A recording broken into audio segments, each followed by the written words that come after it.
ministro Alexandre de Moraes do Supremo Tribunal Federal determinou a conversão de 140 prisões em flagrantes para prisões preventivas, envolvendo suspeito de participação dos atos em Brasília, ocorridos no dia 8, para a garantia da ordem pública e efetividade das investigações. Nos casos, o magistrado apontou evidência de crime como atos terroristas, associação criminosa, abolição violenta do Estado Democrático de Direito, golpe de Estado, ameaça, perseguição e incitação ao crime, o que representa condutas consideradas ilícitas e gravíssimas, com o intuito de pôr meio de violência e de grave ameaça, coagir e impedir o exercício dos poderes constitucionais constituídos. O ministro considerou que há provas nos autos da participação efetiva dos investigados em organização criminosa que atuou para tentar desestabilizar as instituições republicanas e destacou a necessidade de se apurar o financiamento da vinda e permanência em Brasília daqueles que concretizaram os ataques, diz o comunicado. E é coisa pra caramba, hein, Kim Rafael? Pois é, Vitor, é complicado, mas o ministro Alexandre de Moraes, ele classificando como terrorismo, né? Eu acho que ele desconhece a Lei 13.260, de 2016, no artigo 2º, que define exatamente o que seria o ato de terrorismo, né? Que é justamente práticas motivadas por razões de xenofobia, discriminação ou preconceito de raça, cor, etnia, religião, quando cometidos com a finalidade de provocar terror social ou generalizado, expondo o perigo pessoa, patrimônio, a paz pública e a incolumidade pública. Então a gente vê como que nós estamos de ministros dentro da nossa Corte Suprema. Então, assim, eu venho sempre repetindo isso. Há, sim, um ativismo judicial acontecendo no Brasil e isso é muito grave, muito grave. Não sei quais são os limites de tudo isso, em que momento nós vamos perceber, quando eu falo nós, todo mundo, tá? Todo mundo, inclusive a situação. Perceber que o Supremo está indo além do que realmente permite a Constituição. Luiz Neto. Vitor, acho que é importante a gente trazer algumas coisas à luz, né? Em relação a essas prisões, em relação a tudo que vem acontecendo, o Judiciário ele vem agindo como um poder moderador faz um certo tempo. Nós vamos colher um preço muito grande.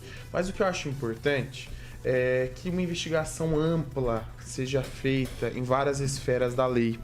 O presidente Lula disse na quarta-feira, durante uma entrevista na Globo News, que é contrário à criação de uma comissão parlamentar de inquérito, uma CPI, sobre os protestos ocorridos no dia 8 de janeiro em Brasília.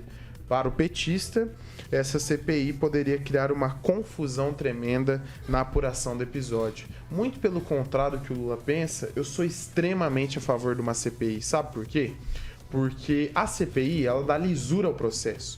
E os responsáveis pelos atos antidemocráticos serão, sim, identificados, de fato, novamente. E coisas que a gente não sabe sobre os acontecimentos vêm à luz da verdade. Quem sabe de uma CPI, inclusive já teve um colega, salvo engano, que participou. Já participou, não participou, ô Rigon? Quem? CPI já alguma vez? Eu? É. Fui ouvido. Então, não, sei, comissão processante. Comissão processante. Comissão processante.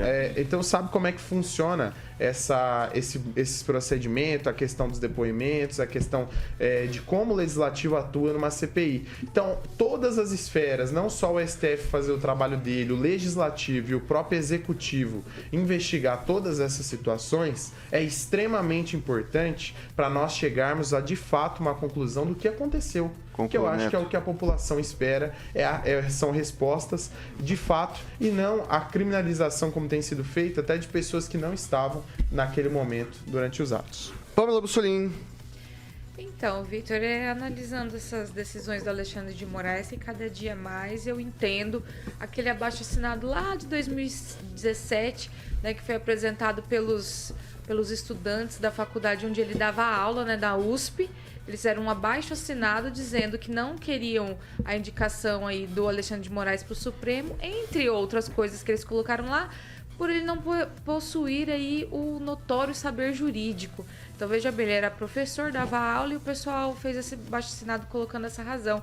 Muito, eu chego a essa conclusão, até pelo que o Kim trouxe aqui, que realmente ele insiste em ligar esses crimes ao terrorismo sem qualquer embasamento legal, isso para um magistrado aí que está no STF é sofrível, né? Realmente não tem enquadramento ali na lei de terrorismo.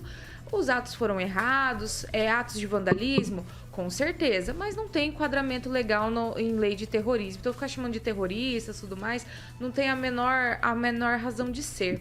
Agora, esse tipo de decisão dele, né, tá se tornando, assim, feijão com arroz. Todo dia a gente vê isso, dia sim, dia também.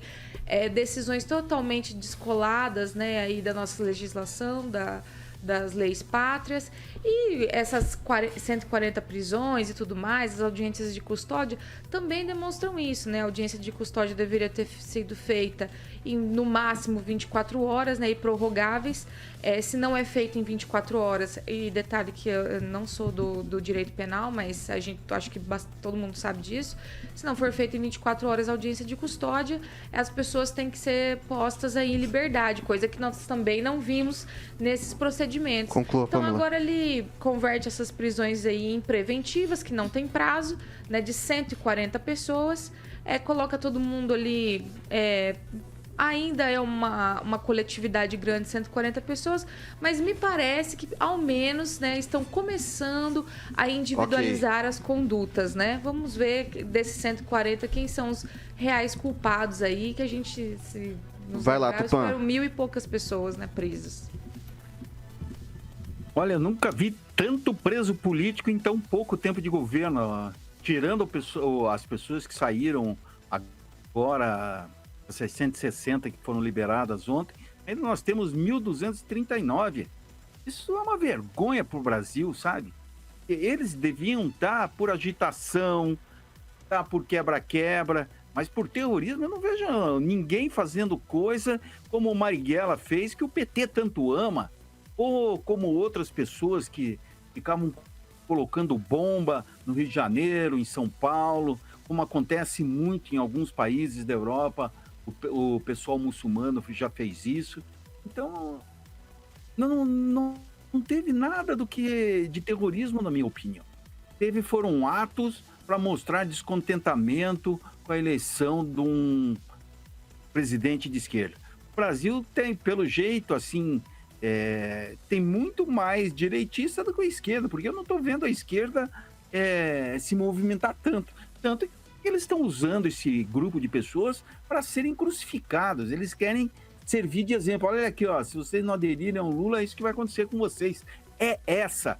E a CPI não tem, porque o Lula tem medo que ele seja exposto, ele e o Flávio Dino, às verdades que realmente aconteceram. Porque o Flávio Dino estava no Ministério da Justiça, sentado, olhando da janela. Ali perto estavam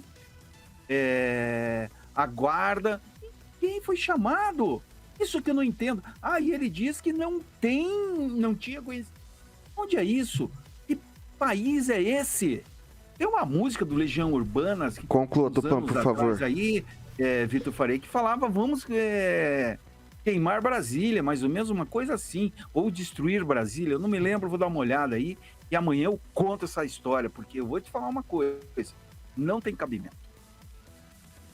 Ângelo Rigon, objetivamente, por gentileza. Objetivamente, eu defendo uma construção de estátua do Alexandre de Moraes em cada cidade que regula, que defende suas coisas. Dia 8 houve uma tentativa de golpe, que o pessoal está minimizando, está falando que é quebra-quebra, não, houve uma tentativa de golpe. Passar na frente. E no judiciário, para o senhor Luiz Neto saber, o judiciário é poder vereador só nas democracias. Se fosse naquilo que queriam implantar no dia 8, a gente nem estaria reunindo. A Venezuela também precisava bastante do judiciário para implantar a ditadura. Ditadura só para quem não...